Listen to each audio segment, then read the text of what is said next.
Positive চিন্তা। প্রশ্ন হলো আপনাদেরকে বলতে হবে কোন জিনিস মেয়েদের সামনে থাকে আর গরুর পিছনে থাকে। ভাই এটা যেটা বললেন মায়ের আমার জুতা দেওয়া বাইরে কেন ভাই? একদম পজিটিভ উত্তর হবে, কোনো নেগেটিভ পাওয়া যাবে না। একবার বলেন। কোন জিনিস মেয়েদের সামনে থাকে গরুর পিছনে থাকে? মেয়েদের সামনে থাকে পিছনে থাকে। মানুষ। মানুষ, হ্যাঁ মানুষ মেয়েদের সামনে থাকে, গরুর পিছনে থাকে। গরুর ধরে নিলে গরুর পিছন থেকে ধরে নিয়ে যায় না, সামনে থেকে ধরে নিয়ে যায়। তাহলে কি হবে ভাই এটা? না পারলে পাস করতে পারেন। ভাই ভালো। 10 সেকেন্ড সময় পাবেন, 10 সেকেন্ড। সামনে গরুর পিছনে গরুর পিছনে।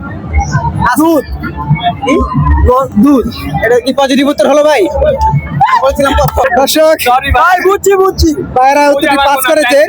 ইতিমধ্যে কিছু রং প্রশ্ন এসে বলছে, তার কারণে উত্তরটি পাস করে দিলাম। যদি আপনারা জানা থাকে অবশ্যই পাস করে দিবেন।